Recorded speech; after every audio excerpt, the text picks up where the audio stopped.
Olá pessoal, bom dia, boa tarde, boa noite, dependendo de quando você ver este vídeo. Algumas pessoas vieram me pedir no privado do Discord para eu realizar um react desse vídeo do Spotniks, do anarcocapitalista conversando com a comunista. Em um primeiro momento eu nem ia fazer, pois já tem muitas pessoas que fazem esse tipo de coisa, mas eu acabei postando na minha aba de comunidade e pareceu que as pessoas realmente estavam interessadas em ver aqui no canal, então eu acabei optando por fazer. Eu vou deixar o vídeo correndo e quando achar que eu devo falar algo, eu pauso e faço algum comentário. Se vocês gostarem de vídeos assim, deixem o seu like, compartilhem e comentem para ajudar no engajamento do canal, que daí eu posso fazer outros desse tipo também, tá? Espero que vocês gostem. Meu nome é Rosana, eu tenho 21 anos. Eu daria uns 27, 28, sem hate, pessoal. 25, 21 anos. A minha viagem inesquecível foi pro Rio de Janeiro. Cariocas e comunistas, Eles se merecem. É meu estado, mas eu nunca tinha conhecido a capital da minha cidade, do meu estado, Tá. Seu nome é Márcio. Você tem 41 anos. Se eu aumentar, porque você também aumentou a minha. A sua viagem inesquecível. Eu coloquei algum país. Em algum país da Terra eu sei que você foi, moço. Errada ela não tá. Tipo assim, que eu não pensei qual, fiquei olhando, não consegui. Meu nome é Cristiano. Eu tenho 47 anos. Caramba, conservado. Me ajudou. Não, pra mim a democracia é algo totalmente dispensável. De 0 a 10 a importância que eu dou ao papel do Estado é 0. Eu particularmente daria menos infinito. De 0 a 10 a importância que eu dou ao combate da desigualdade é 8. Não pelo Estado. Bom frisar. Bom, eu até entendo o que ele tá querendo dizer aqui, Mas eu particularmente daria 0 porque o ser humano ele é inerentemente desigual, tá? A natureza do ser humano é ser diferente um do outro e nem mesmo gêmeos univitelinos eles são completamente iguais, mas o que eles estão falando aqui obviamente é a desigualdade econômica, Talvez social, que é muitas vezes respaldada na desigualdade econômica. Só que a melhor maneira de você combater a desigualdade econômica é as pessoas serem livres para articular os seus recursos e enriquecerem em cima disso.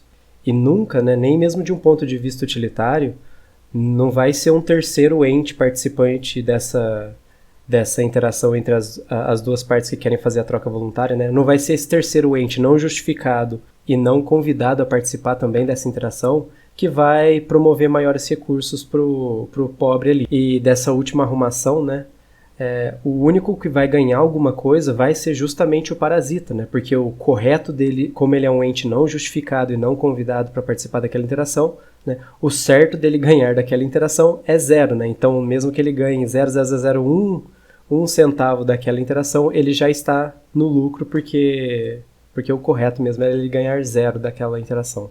Aí eu ainda entendo que alguém pode falar o seguinte, Mas espera aí, o Estado ele pode, de alguma forma, ali, através de leis, obrigar aquele empresário a pagar mais dinheiro do que essa pessoa receberia na interação normal ali com o empresário de maneira direta, Eu responderia o seguinte, tudo bem, mas se você parar para pensar, isso de certa forma iria ser uma maneira de concentrar a renda, porque conforme você aperta o pescoço do empresário assim, ele vai perdendo a sua capacidade de contratar outras pessoas, Então, a cada vez que ele precisa pagar um encargo a mais ou aumentar o salário dessa pessoa acima do que é uma normalidade de mercado, de fato essa pessoa ela pode até estar ganhando alguma coisa com isso ali na unidade do seu mundo, na unidade da sua perspectiva. Mas, talvez, se isso não acontecesse, aquele outro empresário ele iria ser capaz de contratar outras 3 pessoas, Então, dessa maneira, você meio que vai estar aqui concentrando a renda na mão ali de uma pessoa que é pobre naquele momento, mas que eventualmente, pelo seu sistema, vai, abre aspas, enriquecer, fecha aspas, mas que vai estar concentrando renda, sendo que a proposta da sua política, digamos assim, é distribuir a renda entre as pessoas, Então, acaba sendo um beco meio sem saída, Nossa, eu acho que eu exagerei, eu falei muito pra uma coisa muito pequena, o vídeo vai ficar enorme. Enfim, vamos em frente. De 0 a 10 a importância que eu dou à luta pelas minorias é 5, também não pelo Estado. A minha visão política é anarcocapitalista. Bom, luta pelas minorias. A gente sabe que esse slogan ele é muito mais utilizado por conta de uma narrativa pós-modernista, progressista, e não necessariamente para defender os direitos dessas pessoas que são supostamente marginalizadas pela sociedade. Então, me referindo a esse sistema que tenta utilizar o sofrimento dessas pessoas marginalizadas como combustível para fomentar suas narrativas, eu diria que é zero essa questão. E esse problema pode ser resolvido facilmente pela mesma resposta que foi dada à pergunta anterior, né? Essas pessoas elas têm que ser livres e ter os seus direitos naturais respeitados para articular os seus recursos da melhor maneira que elas verem possível. O que tem que ser combatido são os crimes definidos pelos atos antiéticos, né? Então, a luta verdadeira, né, tem que ser por uma ética que inclui todas as pessoas, não cai em contradição, não possui nenhum tipo de falácia e é baseada na ontologia humana, né? Então, se você é um ser humano, você já está inserido e retém direitos naturais. E qualquer pessoa que cometeu um ato antiético em relação a você, né, é gerado a ela uma responsabilidade ética e ela precisa arcar com isso de maneira proporcional, né? Resumi bastante coisa a respeito disso aqui, tá? Tem muito mais coisa para falar sobre isso, mas pro vídeo ficar num tamanho razoável, né, vamos continuar. Para você, a democracia é algo indispensável. De 0 a 10, a importância que você dá para o papel do Estado é 6. De 0 a 10, a importância que você dá ao combate da desigualdade é 7. De 0 a 10, a importância que você dá à luta pelas minorias é 7. E sua visão política é social-liberal.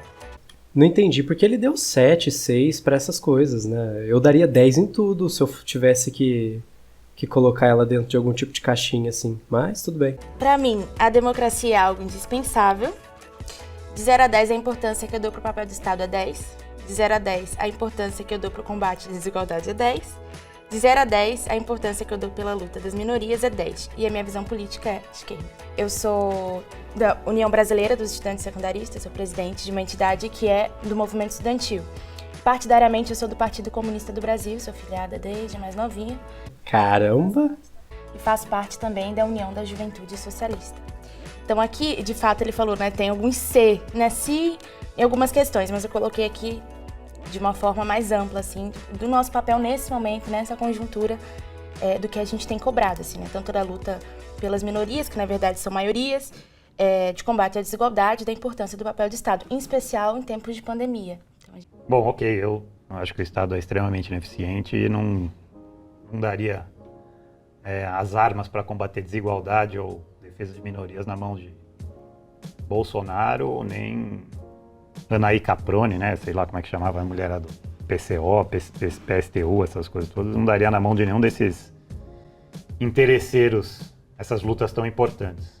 Aqui ele fala muito bem, né? O Estado ele é um criador de desigualdades, apenas isso. Pois as articulações que ele faz são sempre baseadas em um início de agressão contra um ente inocente, forçando as pessoas a se comportarem de certa maneira específica, mercadológica ou cultural, né? Entretanto, por conta disso, por definição, é gerada uma contaminação não natural, onde as pessoas muito provavelmente articulariam seus recursos de outras maneiras, né, caso o Estado não colocasse uma arma na cabeça delas e obrigasse elas a agirem de certa maneira, né, tanto por vias diretas ou indiretas. E existem também, né, várias outras maneiras que o Estado utiliza para perverter tanto a cultura quanto a economia de maneira geral, né? Essas que eu citei aí é apenas uma, né? Mas uma pergunta, o que você acha que a gente faz então no cenário de pandemia, que nós precisamos imunizar todo mundo sem o Estado?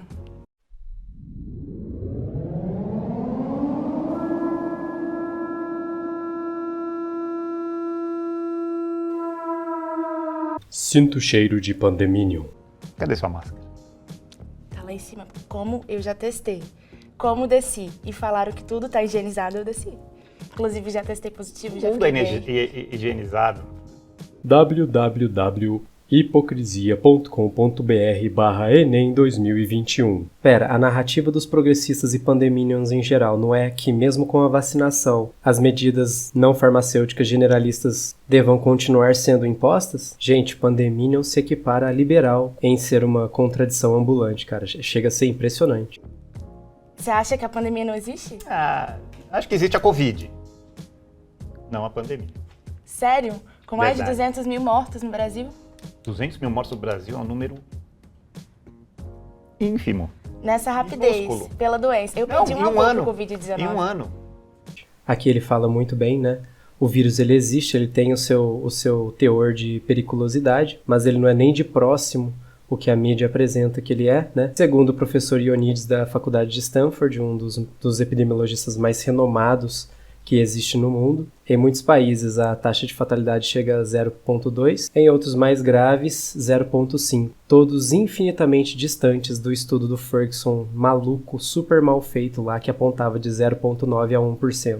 Esse 200 aí, ele, assim, você consegue questionar esse número aí tranquilamente, viu? Se você apontar a problemática dos testes de PCR, que a própria OMS recentemente admitiu, né, e está recomendando ciclos menores, né? Olha só que interessante, Joe Biden foi eleito e as vacinas chegaram, e agora os ciclos de PCR vão diminuir. Problema resolvido? Quem já acompanha o canal aqui sabe, né, que a plataforma PCR, quando executada em 35 a 40 ciclos, né, ela tem um grave problema de calibragem e insensibilidade em que ele começa a gerar muitos falsos positivos. Além dessa problemática, a gente tem a própria problemática da metodologia de coleta de dados, que nós já vimos aí várias evidências de que tem muita coisa sendo colocada na conta desse vírus aí, né? Tropa de Elite é realmente um filme muito visionário, né? Mas senhor, o corpo tinha buraco de bala. Corpo na praia é afogamento. Não é uma rapidez. Mano, você acha que não é uma rapidez?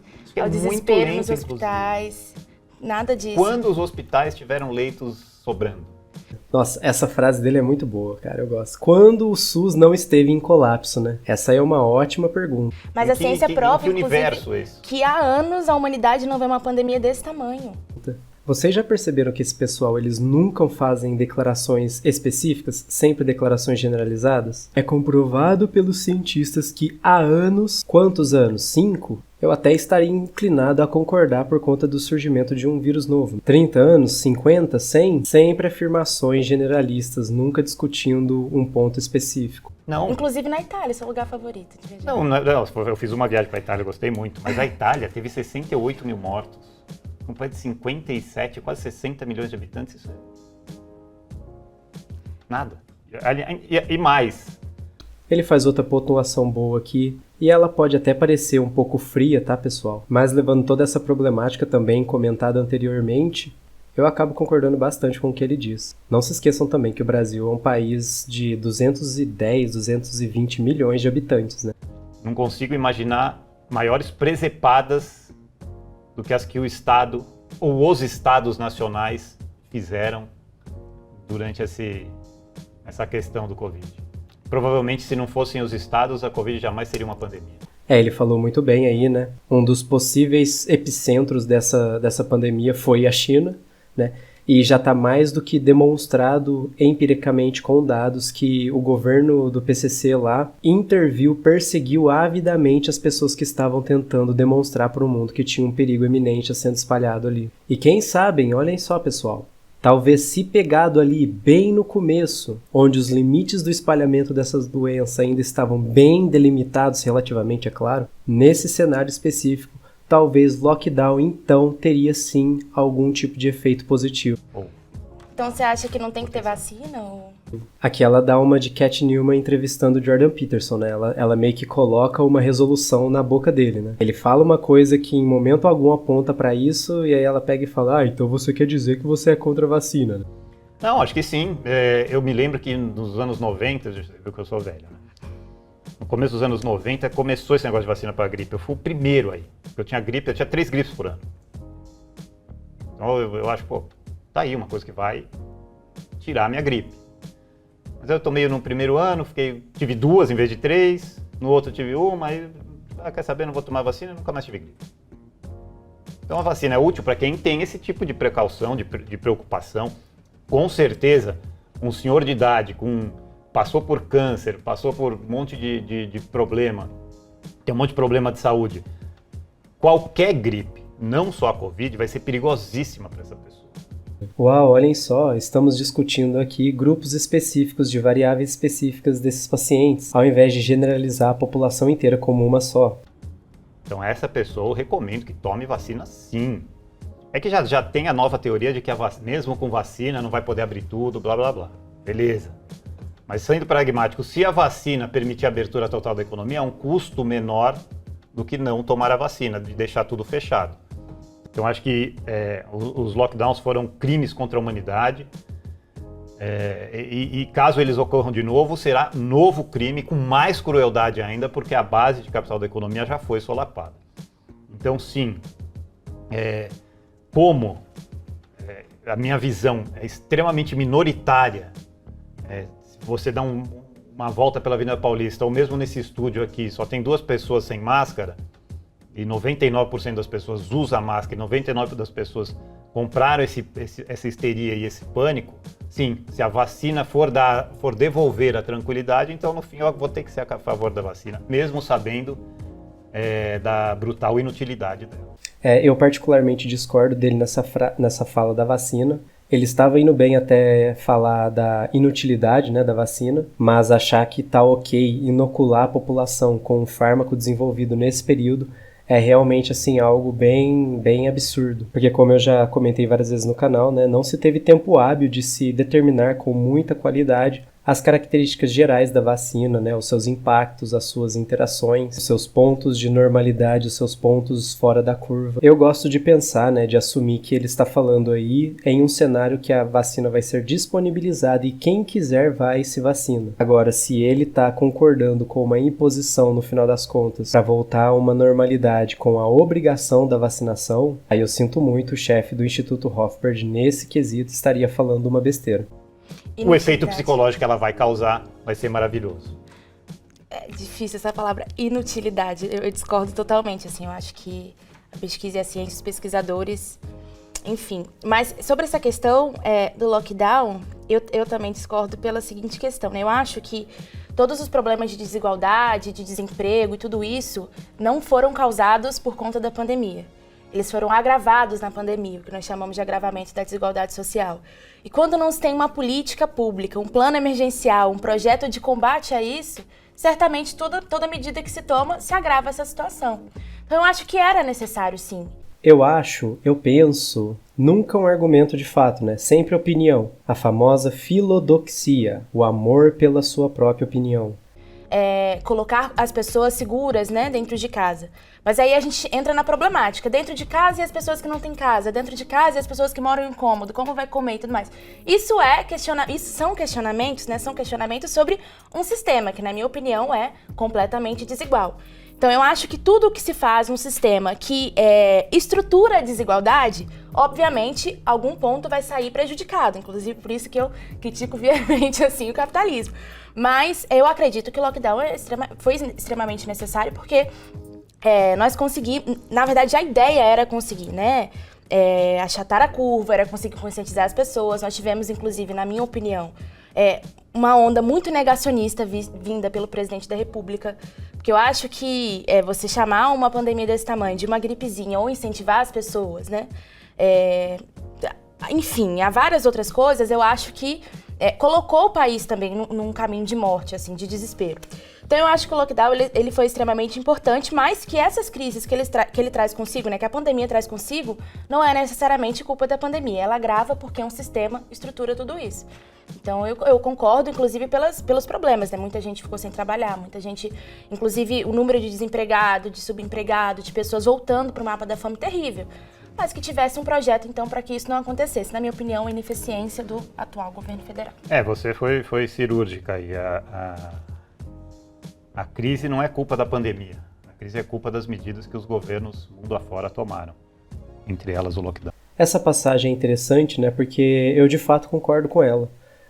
Tirando algumas besteiras que ela disse sobre lockdown, que não existiram nenhuma demonstração de significância que ela afirmou ali, mas não mostrou nenhum argumento para suportar a afirmação dela, eu também concordo com os dois 100% de que a crise foi causada ou agravada, né, de certa forma, por conta das medidas draconianas realizadas no mundo inteiro e não pela pandemia em si. Sim, políticos são piores do que qualquer crise econômica ou desastre natural que possa ter aí pelo mundo afora.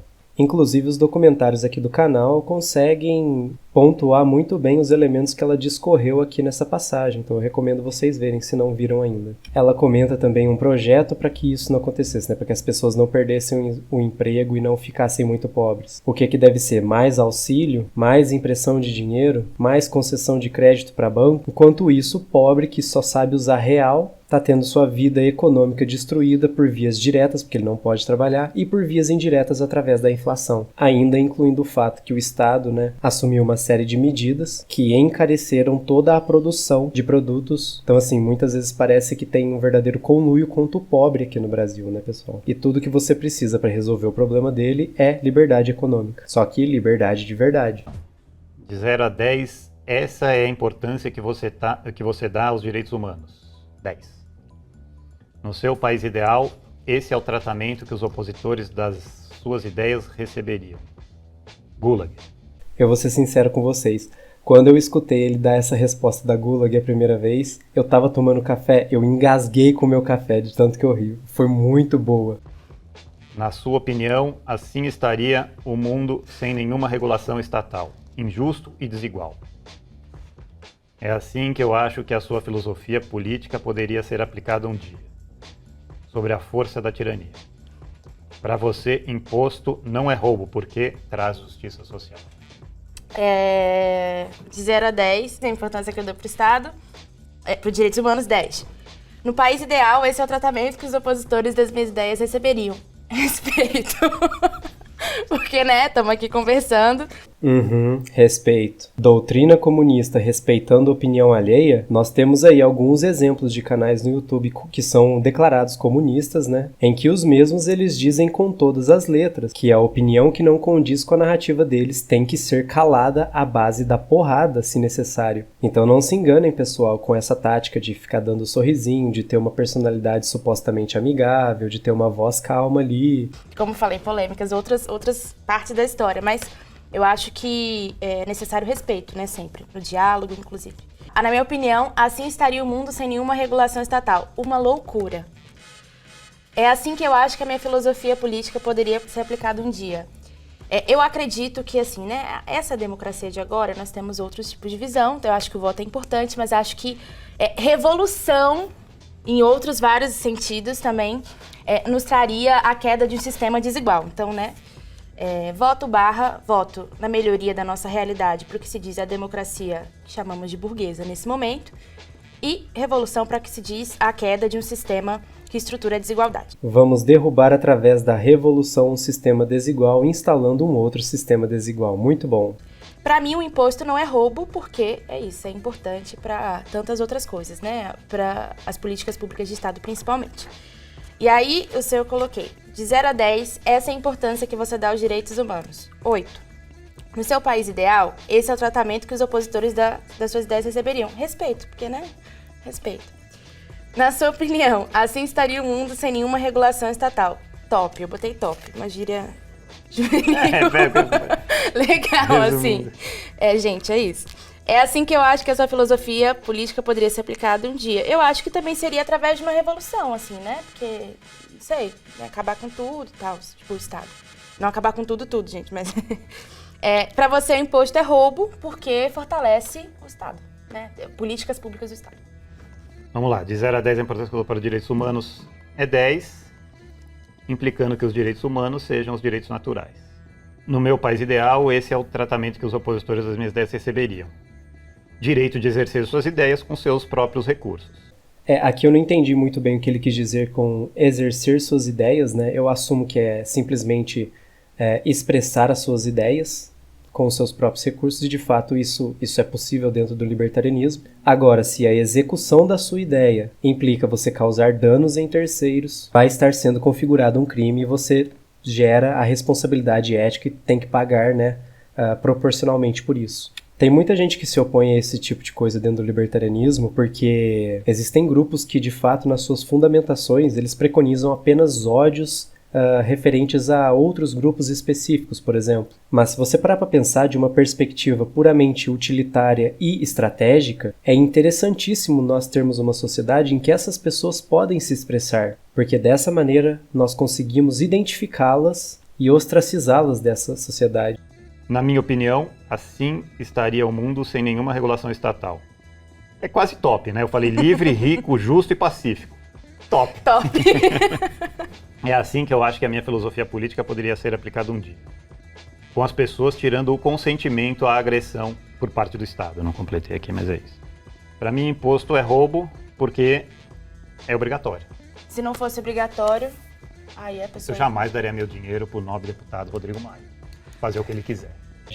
Aqui ele dá uma resposta bastante básica a respeito do imposto, né? Acredito eu que por conta que ele está ali muito provavelmente conversando com uma pessoa que é leiga no assunto. Então eu até entendo por que ele respondeu dessa maneira. Mas a justificativa ética ela é um pouco mais complicada do que isso. E você consegue apontá-la de várias maneiras. Então, por exemplo, para uma pessoa explicar que imposto não é roubo, ela teria que, em primeiro momento, demonstrar por vias argumentativas, e quando eu estou falando de argumentação aqui, eu não estou falando na capacidade que uma pessoa tem de proferir frases arrumadas, pessoal. Eu estou falando de argumentação a nível filosófico. Então essa pessoa teria que justificar argumentativamente, sem cair em contradições, sem usar de falácias lógicas, com pressupostos bem fundamentados e objetivos que te permitem derivar que quando o Estado ou alguém coleta parte da sua produção mensal, digamos assim, isso de fato não seria roubo. Esse é apenas um grande resumo, né? Tem muito mais coisa por trás disso tudo. Desculpa, gente. Mas, tipo assim, o que você acha do SUS, do Sistema Único de Saúde, das escolas públicas? O que você acha que daria, quando você fala que imposto é roubo, como você imagina tudo isso? Por exemplo, uma política de acesso à educação e à saúde. Eu não tenho dúvida nenhuma que não existe, talvez, crueldade maior com a população de menor renda do que a escola pública. Isso é uma sacanagem que ninguém merece. Então, eu acho que a primeira coisa, talvez, que um mundo sem imposto fosse beneficiar, seria a educação. Agora, imagina se eu, que não tenho filho, sou obrigado a financiar um colégio do filho de fulano de tal, e o filho de fulano de tal nem quer estar lá. Então, o tamanho do desperdício é uma volta tão gigantesca que eu não consigo nem imaginar o quão melhor seria sem a educação estatal. Tá. Aqui ele comenta muito bem um dos problemas da educação estatal, né? O Murray Rothbard, ele tem um livro chamado Educação Livre e Obrigatória, que é maravilhoso. É um livro de 60 páginas, se eu não me engano, mais ou menos. E ele demonstra ali, né, todos os problemas culturais e econômicos que a educação centralizada causa. Inclusive, tem a leitura comentada dele aqui no canal. Assim, eu acho, eu vou concordar com você em alguns pontos. Eu acho que o sucateamento da educação pública é uma violência ao povo brasileiro. Mas eu acho que é porque nós temos, inclusive na história do Brasil, a história da política do Brasil, ela é uma história, inclusive, de ausência da cara do povo, né? Então eu acho que a ausência de ocupação do povo nesse espaço da política e, obviamente, de políticas públicas para o povo, na minha opinião. Então eu acho que nós temos projetos, inclusive como o SUS, que eu acho que é um projeto que é conhecido mundialmente não à toa, mas que passa por uma onda de sucateamento. Talvez se o Sistema Único de Saúde, talvez não. Se o Sistema Único de Saúde fosse valorizado como tal qual o seu projeto, eu acho que nós teríamos acesso à saúde de outra forma, né? Não teríamos hospitais lotados, sucateados. Assim também a educação. O SUS é ruim porque o Estado ele não tem incentivos financeiros para fornecer bons serviços. Inclusive, é sempre, de um ponto de vista estratégico, interessante os prestadores de serviços estatais serem, de certa forma, de baixa eficiência, porque isso justifica eles a pedirem mais recurso, né, falando que assim a eficiência deles vai aumentar. Só que a curva de Laffer está aí para demonstrar que isso não é verdade necessariamente. E também, né, o SUS, né, o Sistema Único de Saúde, ele é ruim porque, por definição, o Estado aloca recursos de maneira errada. Um sistema centralizador da economia vai ter muita dificuldade em delimitar como todas as coisas devem ser, né, nas suas nuances e perspectivas necessárias em territórios diferentes, em locais com culturas diferentes, em locais com prevalências de outras doenças e por aí vai. Sem contar que é um sistema altamente burocrático. Por trás de toda a burocracia tem toda uma fundamentação de uma produção de corrupção. Em resumo, o problema do SUS é ele existir. O que tinha que acontecer é o mercado ser completamente livre, não existirem instituições regulamentadoras, não existirem conselhos médicos de odontologia, de enfermagem e etc. Não existirem nenhuma outra regulamentação em todos os outros setores da economia e dessa maneira a economia iria se articular de uma maneira natural. E o simples fato de você eliminar a existência desses cabides de emprego em todos esses setores, né, já denota um mega barateamento dessa estrutura de maneira geral. Então, eu acho que não que nós não precisamos acabar aqui com as escolas públicas, né? Ou acabar com o sistema de imposto porque deu errado na escola pública. Eu acho que nós precisamos repensar as pessoas que nós elegemos para cuidar das nossas escolas públicas. Bom, aqui ela comete um erro bastante básico, né, do pessoal que muitas vezes tenta vir discutir libertarianismo. É irrelevante pra gente como que tecnicamente algo vai ser feito, né? Isso aí pode ser decidido depois, né? O que nós discutimos no libertarianismo é o certo e errado apenas. Seria mais ou menos análogo, por exemplo, se a gente estivesse discutindo um assunto meio polêmico aí, sei lá, escravidão, e alguém falasse o seguinte: não, mas na época que a escravidão existia, ela não poderia acabar de um dia para o outro, porque iria ter um grande impacto na economia. Mas um libertário genuíno, ele iria te responder o seguinte: cara, que se dane a economia, escravidão é errado, é para acabar agora, chega, entendeu?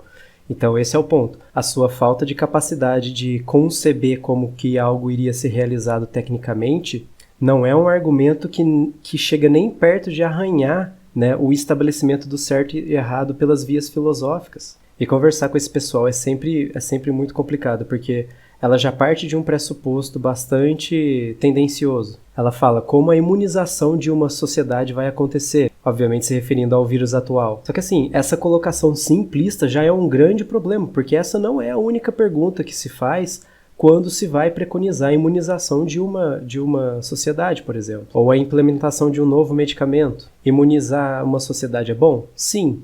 Essa é apenas a primeira pergunta. Depois tem que se discutir quais as circunstâncias, os cenários em que essa imunização supostamente iria ocorrer. Eu tenho um vídeo aqui no canal que explica as limitações bioestatísticas da vacina, argumentos puramente fundamentados em bioestatísticas e ciência, que demonstram ali por A mais B a sacanagem que é pegarem o imposto do seu roubo e comprarem as vacinas atuais. É nesses momentos que você percebe que o que a pessoa tem ali é puramente narrativa. Não se esqueçam, por exemplo, que os contratos que o Dória, né, o governo de São Paulo, fez com a China, por exemplo, para a compra da vacina, foram feitos antes sequer dos dados da vacina terem sido avaliados por instituições brasileiras de ciência. Talvez algumas poucas ali escolhidas a dedo pelo próprio governador, né? Vai saber. E aí eu volto à pergunta: imunizar uma população é bom? Sim, é bom, contando que o imunizante aplicado tenha ali a sua devida comprovação. Coisa que, no tempo hábil agora, é bastante complicada de se afirmar. Além do meu vídeo que explica as limitações bioestatísticas do desenvolvimento da vacina feito em um N temporal inadequado, tem também outros vídeos que eu deixei numa playlist, eu vou tentar deixar na descrição aqui desse vídeo, em que eu mostro ali toda a problemática que ficou em evidência por conta dessa avaliação de dados aí bastante obscura que foi feita. Enfim, já estou me estendendo de novo, vamos continuar. Porque eu acho que o Brasil tem uma história, assim, de políticos e mais políticos corruptos. Eu vou contar uma história pra vocês. A minha avó contou que ela votou no Collor só porque ele era bonito. Aí deu tudo aquilo, impeachment, não sei o quê. O cara hoje, de novo, tá? As pessoas estão entendendo? Esquecem. Eu acho que, inclusive, a demonização da política faz com que o nosso povo, às vezes, esqueça das coisas. E acaba, assim, né, elegendo pessoas que pegam desses fundos que são importantes pra nós e usam pro próprio umbigo. Então, resultados da democracia. Eu acho que são coisas muito importantes. E a escola pública, ela é muito importante para o que se diz o desenvolvimento tecnológico, social e econômico do Brasil. Então, eu discordo da posição de que, né, meu filho não está na escola, eu não tenho que contribuir. Pelo contrário, né, a educação pública de qualidade, de acesso a todos, contribui com o Brasil desenvolvido tecnologicamente, socialmente e economicamente. A escola pública é importante para o desenvolvimento tecnológico, econômico e social? Eu sinto discordar dela, mas o aluno médio que está saindo do terceiro colegial, por exemplo, sai com um nível baixíssimo nessas três coisas que ela citou. Fico imaginando em que realidade ela vive, né? Para falar um absurdo dele. Então eu acho que a educação nunca nos faz retroceder, sempre nos faz avançar. Por isso eu defendo o imposto, por isso eu defendo a escola pública, um SUS valorizado, mas eu acho que para tudo isso nós precisamos eleger representantes que, de fato, olhem para esse viés, né? Hoje, eu acho que emerge... nós temos... eu acho que emerge outro problema aí, né? Quanto de dinheiro tem que ir para a escola pública? Você acha que tem que ir menos? Não sei. Quanto? Quanto você acha? Isso daí precisa... Quanto para educação? Isso aí precisa analisar. Inclusive nós estamos pedindo mais orçamento para a escola, para a educação pública em 2021. É ilimitado? A nossa luta, vai até assim. Quanto? Mas é porque se precisa investir. O que hoje nós temos, eu acho que quando a gente fala do desvio, quando a gente fala do sacateamento, eu não sei se você viu, teve uma época que os estudantes ocuparam as escolas e tal. E aí abriram várias salas de informática, tinha computador, mas computador guardado, que os estudantes nunca podiam usar. Então, eu acho que o problema não é quanto, mas o que se faz com esse dinheiro, entende? Porque é necessário ter uma escola pública de acesso a todos, para que a gente possa desenvolver o Brasil. Mas eu acho que o uso do dinheiro, a irresponsabilidade e a corrupção tem tomado conta do Brasil. Eu veja bem, vamos supor no mundo colapso, a partir de amanhã eu virei rei do mundo e acabo com todos os impostos. O que ia acontecer no dia seguinte uma escola pública? Olha, esse imóvel aqui era do Estado, agora é de quem pegar. Talvez os pais pegassem isso, daquela comunidade. Talvez eles começassem com o dinheirinho que eles passam a economizar com o imposto, e o pobre paga muito imposto, começassem a comprar um computador que fosse realmente utilizado. Porque quando você cuida do seu próprio dinheiro, você jamais ia deixar uma sala com 1 tonelada de computador fechado, e computador daqui a 5 anos não presta mais. Então, tira tudo que é público. Com essa fala dele, dá pra ver que ele gosta muito do Rothbard mesmo. O economista deu muitas entrevistas em que ele falava justamente isso. Em que ele fala que as pessoas têm uma tendência de não se importar com os gastos quando estão gastando com algo que não é delas e com um dinheiro que não é delas. Então o que ele tá propondo aqui no vídeo, pessoal, é aproximar as pessoas que vão fazer o uso daquela propriedade com a responsabilidade de mantê-la. Vamos deixar os pais tomar conta daquela escola. Dá pra eles. É deles. O imóvel é deles. Da comunidade de pais. Cada um tem uma cota à parte ali. Se alguém quiser vender, eu não vou ter filho. Porque não tem nem aí, vai ficar um monte... Essa que é a questão. Porque o acesso à educação é um direito da Constituição Federal, você entende? Ela falou, pessoal.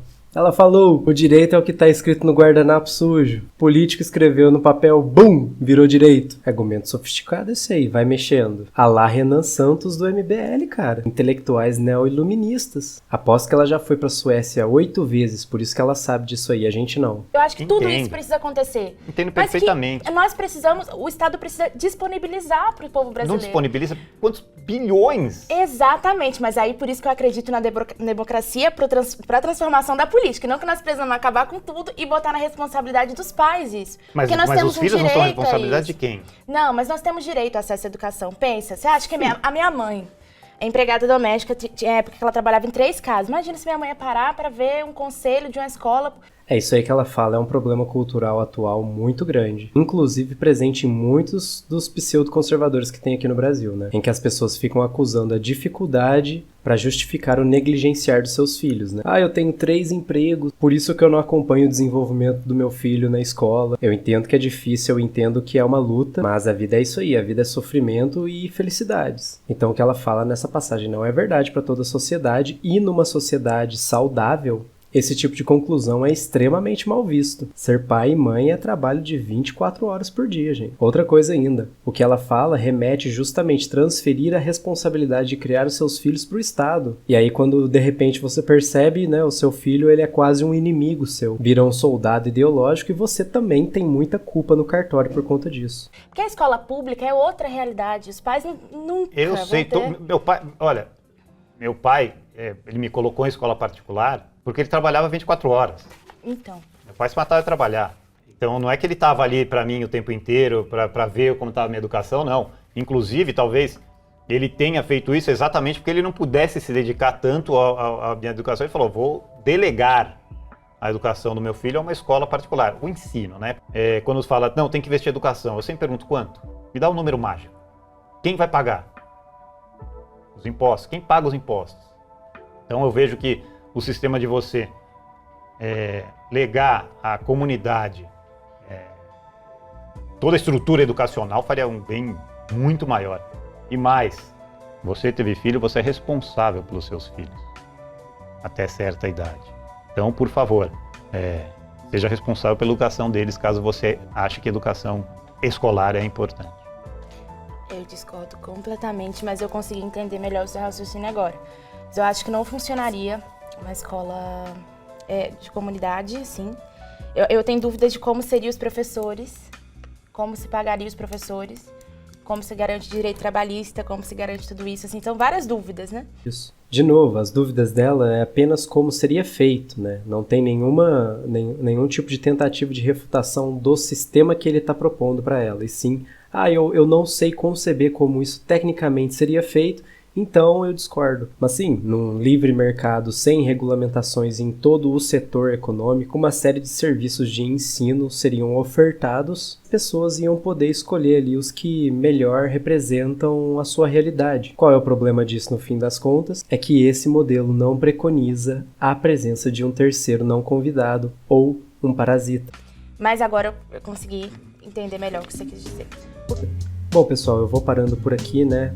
Porque senão fica complicado compilar o vídeo muito grande, mas logo eu solto a segunda parte para complementar o resto da conversa. Então, se vocês gostaram, né, deixe o seu like, compartilhe e comente para gerar um engajamento no canal. E também falem o que vocês acharam, né, se tem alguma coisa que possa melhorar a respeito desse tipo de vídeo. Quando eu soltar o próximo, eu coloco os dois em sequência ou numa playlist para facilitar a visualização de vocês. Enfim, obrigado, pessoal, e fiquem bem.